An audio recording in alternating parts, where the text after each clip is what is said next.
Good morning, everyone.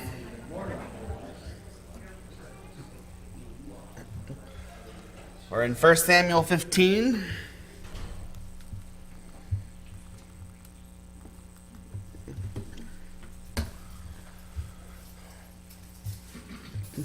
Lesson 6 has 13, 14, and 15 in it. I know it is useful for us to cover more than one chapter at a time sometimes, but there's an awful lot happening in these three chapters, so I think we've had some good discussion going through it. Chapter 15 here is maybe one of the more well-known chapters of 1 Samuel. It's an event that gets talked about and gets used in sermons a lot because it's very instructive to us on what it means to obey God, what it means to respect God's authority, and how we obey Him completely and not in whatever way that we have modified His commandment to be. But it will be good for us to see this in the greater context of Saul's life and Saul's reign as well, because it is part of a trend that we've already been discussing so far. So just to briefly recap, these last few chapters have been about Saul's decline. Again, not so much in terms of power or popularity. He has plenty of those things for now. This is more of a decline in his service to God, in his faithfulness. And so he has deviated from the filling of the Spirit that he previously had in doing God's will and in being a good leader. And now we've seen some interesting things like the contrast between David and Jonathan. Not David and Jonathan, Saul and Jonathan, excuse me. That Saul is shown as hesitant and not sure if he should rely on God, not sure if he should ask God what to do, not completely obeying what God has told him, whereas Jonathan shows more of a faith that almost seems reckless, the way that he is so willing to trust in God. And I say that in the best way possible. Jonathan is totally confident that God will give them the victory no matter what. And so in chapter 14, we saw the conflict with the Philistines. And while it did end in a victory, there were also some big question marks at the end of this chapter. One being that Jonathan's life was ransomed by the people, either according to the law in paying the price to get over that rash vow, or just in that the people refused to let Saul put Jonathan to death. Not totally clear which one that was, but either way, the effect ends up the same, that the people aren't going to stand for Jonathan being killed. But the whole situation was only there because Saul made the rash vow in the first place, and he was putting unnecessary restrictions upon his people. And then everything that happened in chapter 14, again, while it led to a victory over the Philistines, it didn't lead to a complete victory over the Philistines. There was an opportunity here to conquer the Philistines once and for all, to not have to deal with them anymore. This is a part of what God has been calling Saul to do, to defend Israel against these invaders, against the people who are making their lives so difficult. And this was a chance to put the final nail in the coffin and get rid of the Philistines. But because of the hesitation, because of the rash vow, because of the incomplete obedience, the Philistines will remain a problem actually for generations to come. So this is a failure of Saul, even though there's a victory in chapter 14. So that brings us to chapter 15, where we will have a new enemy and a new war, a new battle, but it's happening here. So let's read the first few verses of chapter 15. And Samuel said to Saul, "The Lord sent me to anoint you king over his people Israel. Now therefore listen to the words of the Lord. Thus says the Lord of hosts, I have noted what Amalek did to Israel in opposing them on the way when they came up out of Egypt. Now go and strike Amalek and devote to destruction all that they have. Do not spare them, but kill both man and woman, child and infant, ox and sheep, camel and donkey." A few interesting things to note.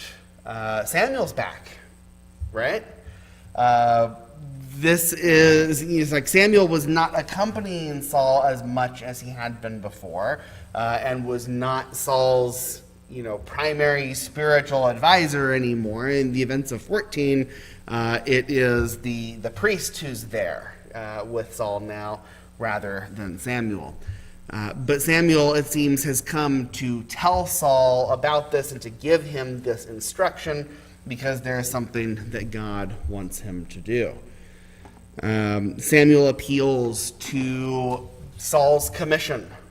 The reason why he says, "The Lord sent me to anoint you king over his people Israel," is to remind him of why that was the case.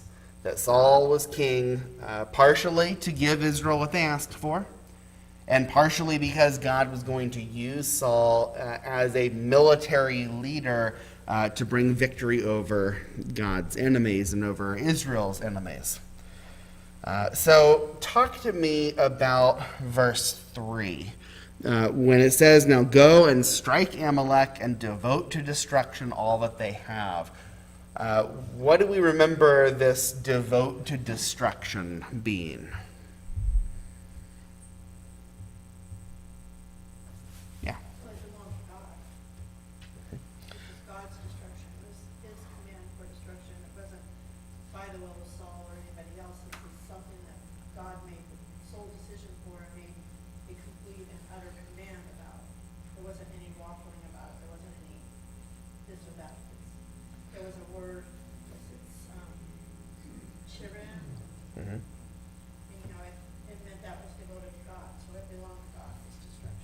Okay, very good.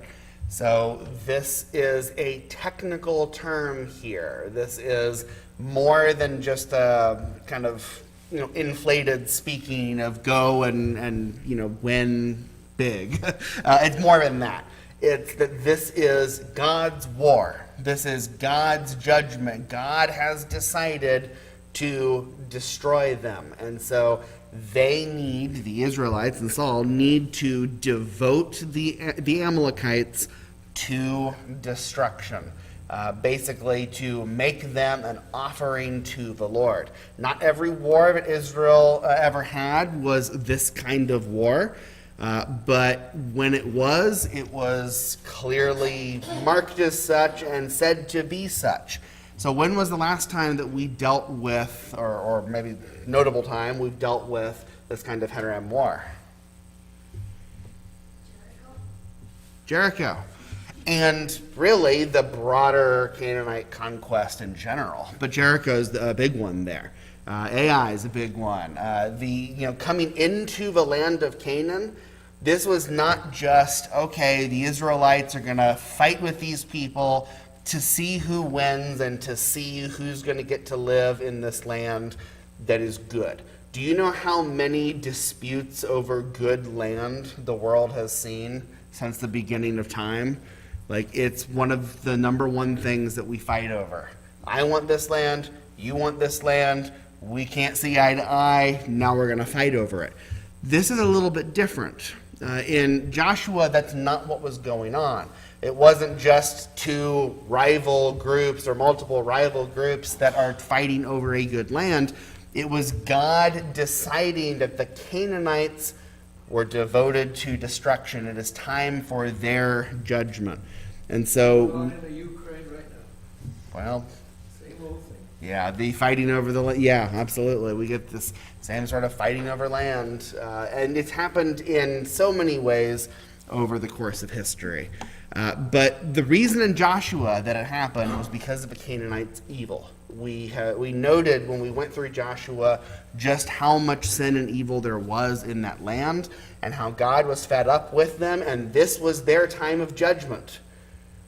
And it became a serious problem that Israel did not fully devote all of them to destruction.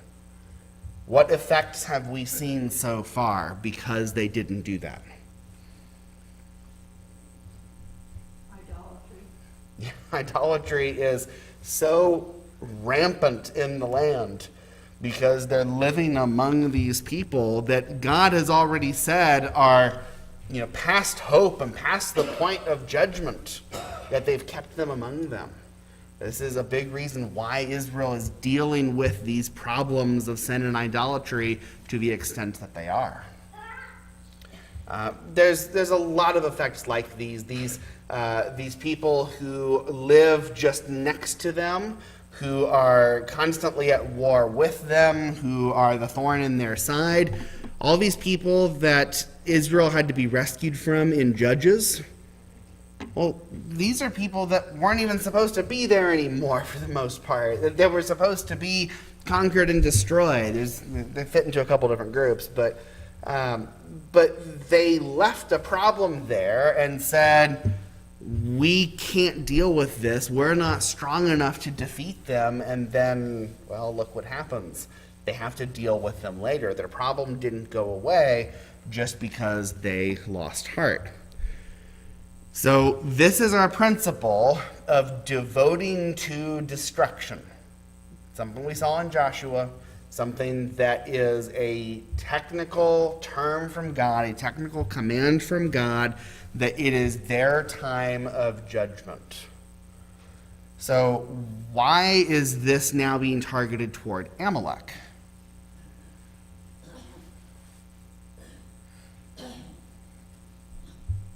Yeah.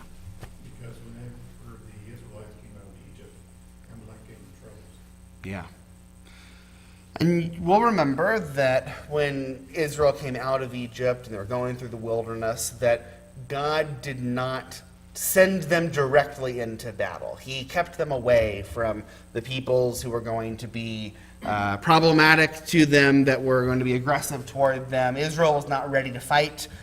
They were not prepared for war or unified enough to be worrying about that kind of thing. So God kept them safe from war until it was time to actually go and to attack Canaan. But yeah, these people along the way who made life difficult for Israel, who refused to let them pass through, who refused to aid them, God didn't do anything about it just yet, but he didn't forget it.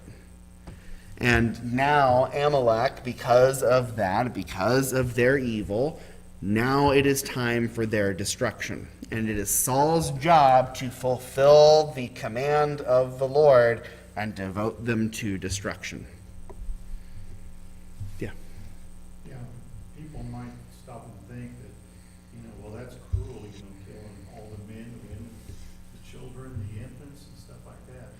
But we know that the men and women, they were old enough to know right from wrong. They were living in sin and stuff like that. They were being punished. The infants and stuff like that, they were still young. We know that they're innocent. Yeah. So even though they were killed, they're safe. Yeah, sure.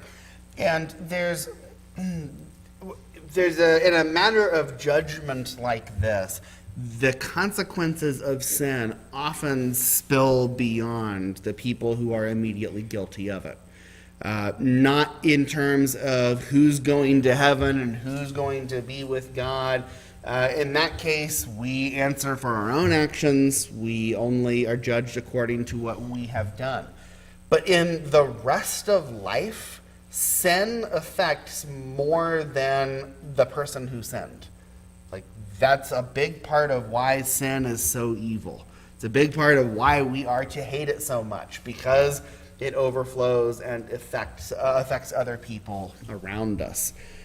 So yeah, in this case, there are innocent children who are going to die as a result of the Lord's judgment, and it's because of the sin of their parents, their grandparents, their ancestors. God applied this same standard to his own people as well. that the sin of the people could have effects on the larger nation as a whole.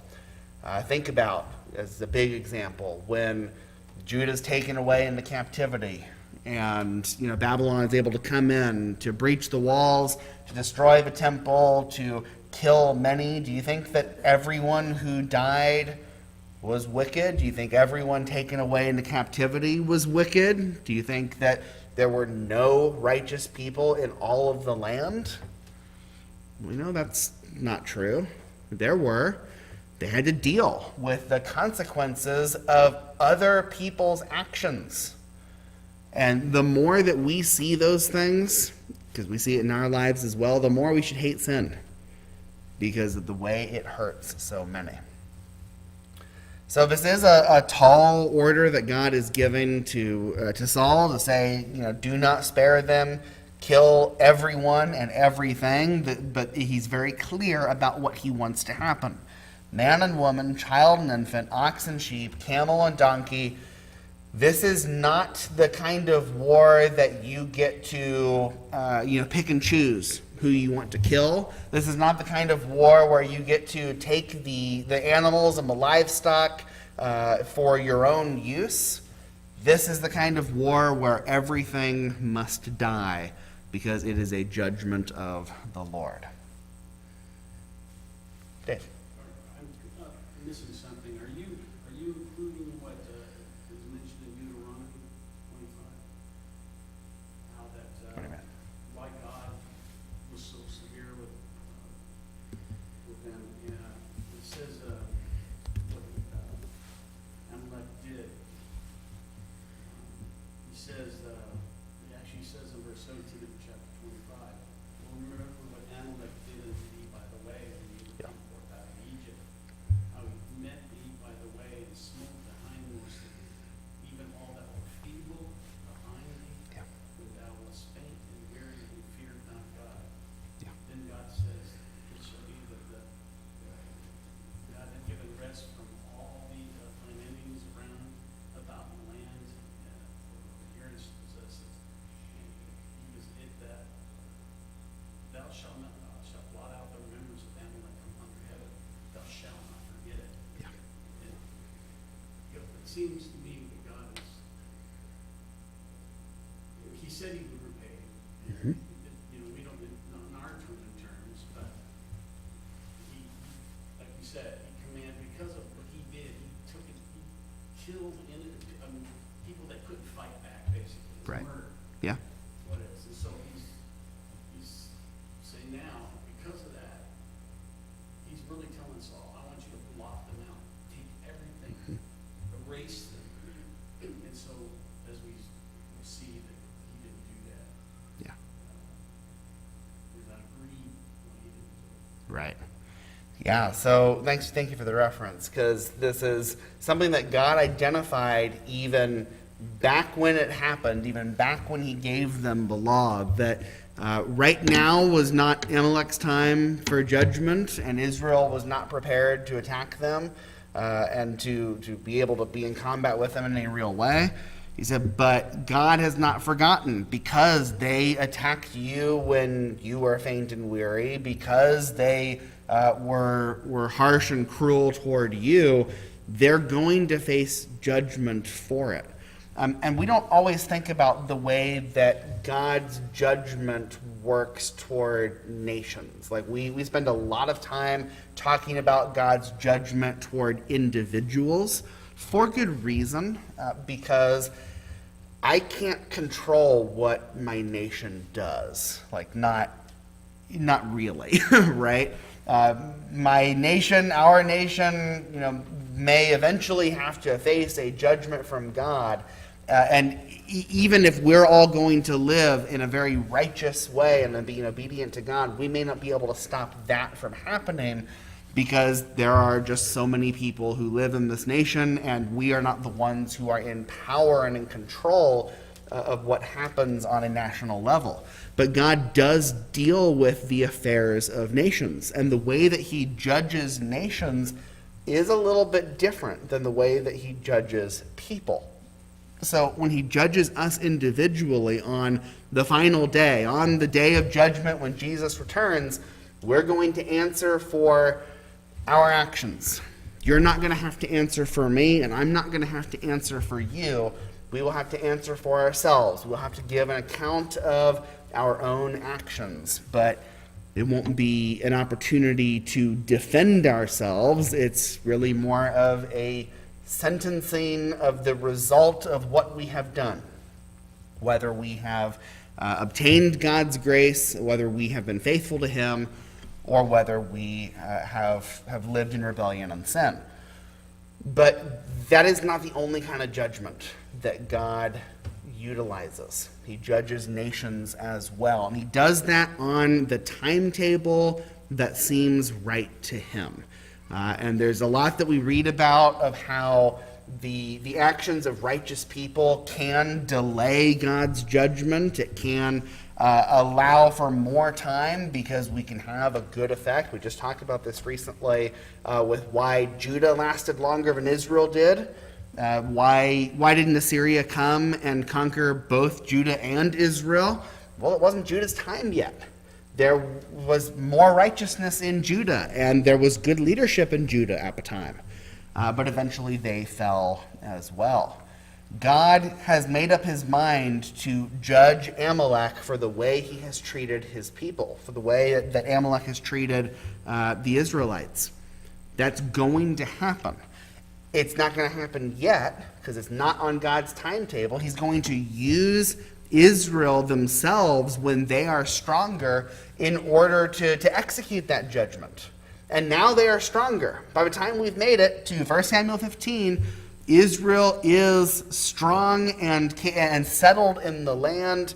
And when they have rest from their enemies around them, they will blot out the memory of Amalek from under heaven. But it's worded more as a reminder for them. You shall not forget. There's something you need to do. Unfortunately, as we know, Saul's not going to do a very good job of actually making that happen. Okay. So, Saul assembles an army. He summons the people, 200,000 men on foot, 10,000 men of Judah. Saul came to the city of Amalek and lay in wait in the valley. And we have first where he tells the Kenites, depart, go down from among the Amalekites, lest I destroy you with them. For you showed kindness to all the people of Israel, and they came up out of Egypt. So the Kenites are not going to be targeted along with the Amalekites because they're not the ones who are devoted to destruction. They're not the ones that God has targeted in this. This is not their conflict, not their guilt. So go on and stay out of this, basically. And they understand and accept that. So, what is the result of the conflict between Saul and Amalek? Who is victorious? Killed all the people, but never killed the animals. Okay. So, just first off, Saul is victorious. Like, the Israelites do win. That's worth noting. That we don't read of trouble in defeating them. We don't read of them losing to Amalek in any way. Like, they have defeated the Amalekites from Havilah as far as Shur, which is east of Egypt. This is a complete victory where they have Amalek under their thumb and are able to do with them what they want. But I was wrong, they didn't kill all the people, they spared that king. right. So they make a couple of exceptions in who they spare. They spare Agag, that's a king, and then they devoted to destruction all of the other people with the edge of the sword. And then they also spared the best of the sheep and of the oxen and of the fattened calves and the lambs and all that was good and would not utterly destroy them. All that was despised and worthless they devoted to destruction. So we keep coming back to that technical word of devoting them as a judgment and an offering to the Lord. but not completely in these very specific, narrow applications. Gary? They made an improvement on God's will. Ah, yes. Making, I know you say that with the greatest sarcasm. They've made an improvement on God's command here. And they have. They have decided that they know better than God. What's the rationale here? Like, why would they do such a thing? Makes sense. Yeah, makes sense. So, like, what is motivating them to want to spare some of these? Yeah, Lauren? They saw that they were valuable, and so they didn't obey God's word. But it kind of reminds you how children are sometimes when a parent is giving them a command or something to obey, and they feel like they have reasons, Yeah. and they try to justify, well, I don't have to follow mom or dad and what they just said because I have a better reason. Yeah. It's the same rationale. Yeah, I think as long as we have a reason that justifies it. Well, even if the people did want to offer the sacrifices of the best of the animals to God, they weren't theirs to give to God. They were already God's. Yeah. You know, because God said destroy them. They're not, you know, it was His. Destroy them. You know, they didn't give of their animals to God, you know, as a sacrifice. They were already God's. You know, I don't know if that makes sense. Yeah, no, I like the point. Because they're already God's. They're already devoted as an offering to God through destruction, not through seizing and making an offering upon an altar. And it's not that, you know, God never wanted animals offered on an altar. He absolutely did. But do what God actually wants here. Mark? Yeah, there seems to be a sense of self-aggrandizing. Look what we've done. We've conquered these people. And this war goes all the way back to Genesis, Yeah. where we see God making the covenant with Abraham. And in the previous chapter, 14, we see them fighting the Amalekites. And God, in chapter 15, gives them that union with the Kenites. And so we see this happening for a very, very long time. This is a battle of gods. God is making this a battle of gods. Like what you preached about God defeating the gods of Pharaoh. And this is how the people viewed it. But in this instance, they seem to be really taking on, this is a prideful thing. We've got a king. Yeah. Let's keep him alive for a little while before we do whatever the king has set out to Right. do. There seems to be this pridefulness of look what we've accomplished. Yeah, absolutely. Lisa? They're over and over again, do what's right on your side. Ah, yeah. Do what's right on your side. And so they're still under the impression that they can do what's right on their own side. Yeah. This is a theme that has continued from Judges, isn't it? That they do what is right in their sight, what is right in their own eyes. And on one level, like, that's a statement where we say, well, of course I do what is right in my eyes. I mean, don't you do what you think is best? Don't we all make choices that we think are best? The contrast, as we know, is that they're doing what they think is best, even as it conflicts with what God says is best. And honestly, we live in a culture that values this so strongly. It's not a new thing, but we've also not grown past it either. That we say, you know, be your authentic self. Do what seems the best to you.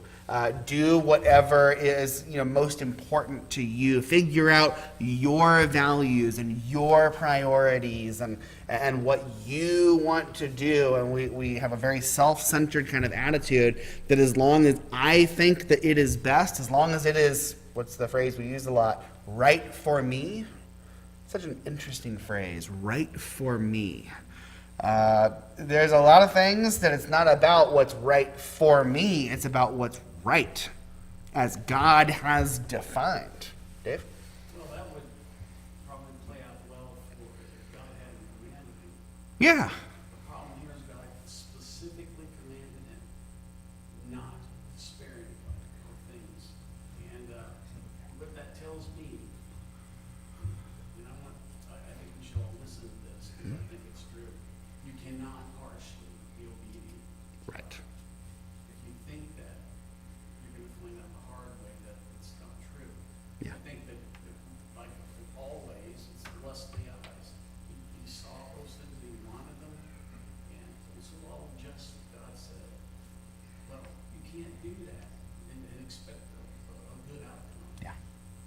No, you're 100% correct.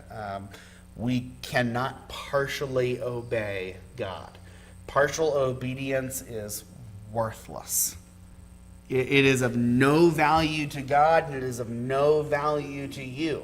A partial obedience to God, for however it is that you justify it, what you're saying is, I will obey God when it seems right to me, and I'll do something else when it seems right to me. How is that any different than the people who don't believe in God, or the people who don't even call themselves Christians? They also do what is right when they feel like it, and do what is wrong when they feel like it. I'm sorry, I No. forgot to add one very important thing. Saul, Saul taught by example. Mm-hmm. That it was okay to partially obey God. Yep. The people.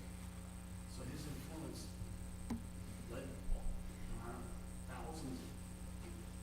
Right. Now, I don't know, I can't say all of them did, but, they did what the king commanded, but it doesn't matter. He still, basically he's telling him it's okay, to go ahead and do that. Yeah. And that's a bad, bad thing. Leaders set the tone for what is acceptable, what is not. They show a path forward for those who are under them. And when you have a leader like Saul, a king like Saul, who is showing that partial obedience to God is okay, well, that's now something that many are going to feel is acceptable, and many are going to follow along with. So, yes, everyone's responsible for their own actions, but we're also responsible for how we affect others, and particularly those in leadership positions are responsible for how they affect others. So, that's a strong warning for us, for sure. Okay, so Saul and the people, and it's worded this way to start with. Saul and the people spared Agag and the best of his sheep and oxen and fattened calves and lambs and all that was good, would not utterly destroy them. All that was despised and worthless they devoted to destruction. So they did what they thought was best here in sparing Agag and sparing these animals for a use to be determined. Having this king, well, maybe we just want to be able to parade him around a little bit and then execute him. Maybe we want to try to ransom him in some way. I mean, I don't know. Amalek doesn't really have anybody who could do that anymore, but maybe he could be something useful. Don't know. Don't really know what their intent with Agag is. It doesn't really matter, because all of it's irrelevant when God has given this command. Same with the animals. I don't know if when they took these animals, the intent was always, we're going to sacrifice them to the Lord. I have a sneaking suspicion that these animals were being taken more in the greedy perspective of, look what we can add to our flocks and herds. And then maybe thinking better of it and going, well, okay, we can't really do that, so let's offer them to the Lord. You see the kind of negotiation that's happening there, maybe within their own minds. Whatever their motives, we can speculate about their motives. It doesn't matter. Whatever their rationale, whatever reasoning they went through to say that this was best, it was not best, because God had already commanded it. And to Dave's point, God was not always this specific in every war. He did not always command this. There were times, even in the conquest of Canaan, but they were allowed to take treasure for themselves, spoils for themselves, take animals for themselves. There were times that they did not have to kill every single person. There were times it was more open-ended. And when it's more open-ended, have at it. When it's not, do what God told you to do. There's context to these things, and God has commanded them to devote these to destruction. Now, God is angry with Saul about this. The word of the Lord came to Samuel, I regret that I have made Saul king, for he has turned back from following me and has not performed my commandments. And Samuel was angry, and he cried to the Lord all night. So, Why does God regret that he has made Saul king?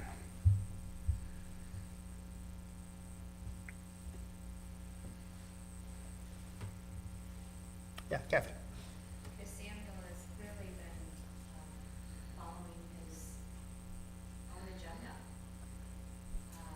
He hasn't really been following the Lord's direction from the get-go. And it's been very pick and choose. Yeah. Yeah, Saul's following his own agenda. He's been only obeying God when he sees fit to. And this is not what God intended. I think it's good for us to remember, not to try to plug too much of our human reasoning and human emotion into this. Don't believe for a moment that God is surprised that this happened, or God did not know that it would happen, or that God thinks he has made a bad choice. God's regret is not really the same as our regret.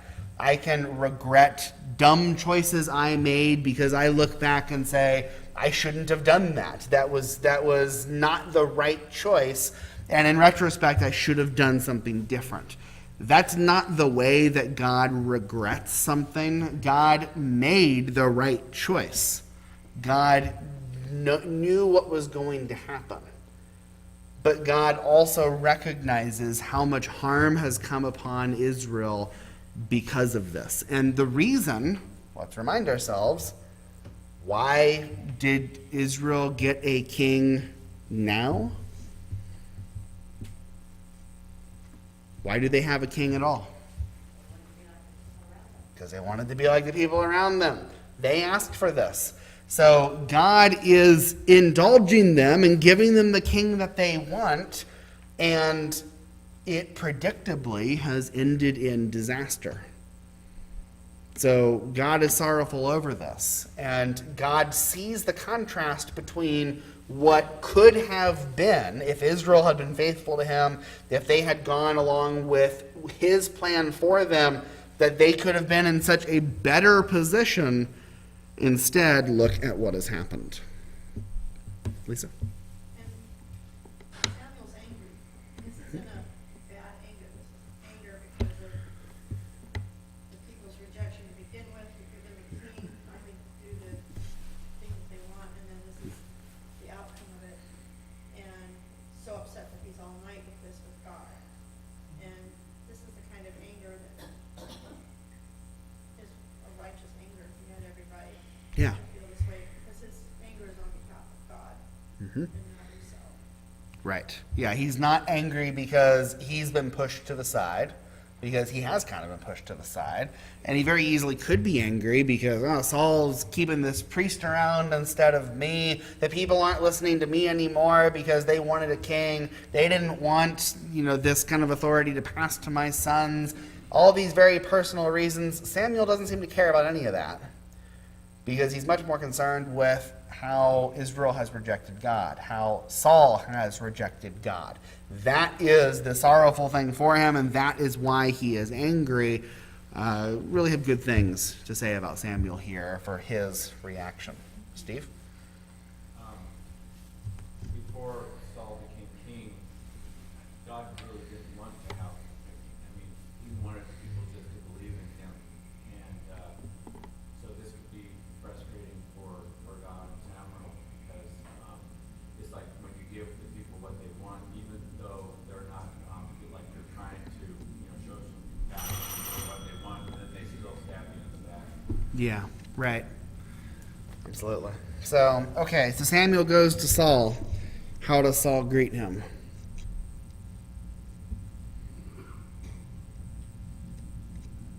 What's his idea? For that, how does Saul greet Samuel? Says he's fulfilled the commandment of the Lord. Yeah. In verse 13, blessed be you to the Lord. I have performed the commandment of the Lord. That's a bold thing to say when you have not performed the commandment of the Lord. And so, Samuel says, well, what do I hear then? What is the bleating of the sheep in my ears and the lowing of the oxen that I hear? This is a problem. So now what is Saul's excuse for this? Blames them on the people. Ah, those people. If only there was somebody to tell them what to do. The people, Saul said, they have brought them from the Amalekites. For the people spared the best of a sheep and of the oxen to sacrifice to the Lord your God, and the rest we have devoted to destruction. Notice that. The people are the ones responsible for the sin. For the obedience, we take the credit for. Mark and then Lisa. He seems to already know Yeah. what sin he's talking about, because he says the Lord your God. Yeah. And he's just, anyways, being Saul right now. And the other thing that I noted is that God, when he's sorry, he says that Saul has turned back from following. In other words, he Yeah. was doing pretty well Right. in a couple of instances, but he's not doing that anymore. So Yeah. he's kind of disassociated himself from God, and I think he knows this. He just thinks he can talk his way out of it or something. Yeah. Lisa. That's just, Okay. covered it beautifully. There you go. Okay, yeah, so this is the turn. Like Saul started out pretty good, but he's not there anymore, and he's making some pretty, flimsy excuses here, where he's going to pin it on everybody but himself. And so Samuel just rightly tells him, stop. I don't want to listen to that anymore. I don't want to listen to the excuses. They're not worth anything. He says, I will tell you what the Lord said to me this night. This is a message from the Lord. Samuel said, though you are little in your own eyes, are you not the head of the tribes of Israel? The Lord anointed you king over Israel. The Lord sent you on a mission, telling them to devote to destruction the Amalekites. Why then, verse 19, did you not obey the voice of the Lord? Why did you pounce on the spoil and do what was evil in the sight of the Lord? So he's putting his feet to the fire and saying, you are responsible for this. Why have you made this choice?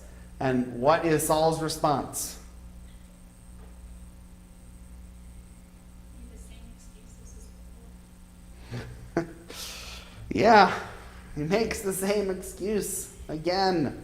He says, I have obeyed the voice of the Lord. I have gone on the mission on which the Lord sent me. I have brought Agag, the king of Amalek, and I have devoted the Amalekites to destruction, but the people took of the spoil, sheep and oxen, the best of the things devoted to destruction, to sacrifice to the Lord your God in Gilgal. Same thing. He even blatantly, overtly says that he brought Agag, which was not commended. Agag was already to be killed, but he has already even owned up to that. So he's showing he doesn't even understand correctly. He's now twisting what God has said and doubling down on this idea that because he led Israel in battle against Amalek, because they were victorious, that he has been obedient to God. Partial obedience counts for nothing, and God is not pleased. And he knows that because he isn't trying to justify that taking of the spoil was good. He's pinning it on the people. And so Samuel's takeaway for him here is, has the Lord as great delight in burnt offerings and sacrifices, as in obeying the voice of the Lord? Behold, to obey is better than sacrifice, and to listen than the fat of rams. For rebellion is as the sin of divination, and presumption is as iniquity and idolatry. Because you have rejected the word of the Lord, he has also rejected you from being king. So Saul understands too late that he has sinned. He does admit that finally, and he wants his sin pardoned. But what is kind of the final summation of things here for Saul?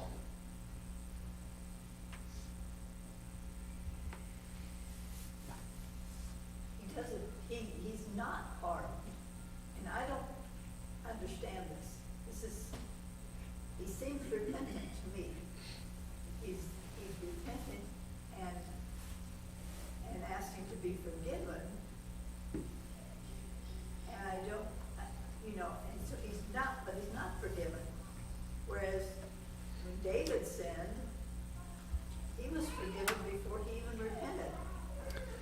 So the difference here with Saul, go ahead. Yeah, answer Well, it that. says he's sorry, he said, I've sinned, and stuff. He's still blaming the people. Yeah. He's not taking the responsibility for himself. Yeah. He says, I fear the people. Right. Yeah, he's still kind of making this more about the people himself. Mark? He's still king. He Yeah. was king for a long time. Yeah. So, God didn't take his life, Right. but he will lose being king, and Yeah. what that means is the enemy will not take the throne. Yeah. God's judgment and about this is that the kingdom will be taken from Saul. The judgment here is, whether God forgives Saul or not is up to God. We can speculate as to how sincere he was. I'll note that he didn't say, I have sinned, until Samuel said the kingdom is going to be taken from you. So he seems to be more concerned about the consequences than what, the actual guilt. Mark? He has plenty of years after this to change. He does. And he doesn't. And that's the problem. He doesn't change. And so it's, the consequences of the sin are set. He is now going to lose the kingdom. It will not be passed on to his son, no matter how he feels about it. And he is not particularly willing to accept that. Okay. Thanks, everyone. Samuel kills Agag, hacks him there. That's the end of 15.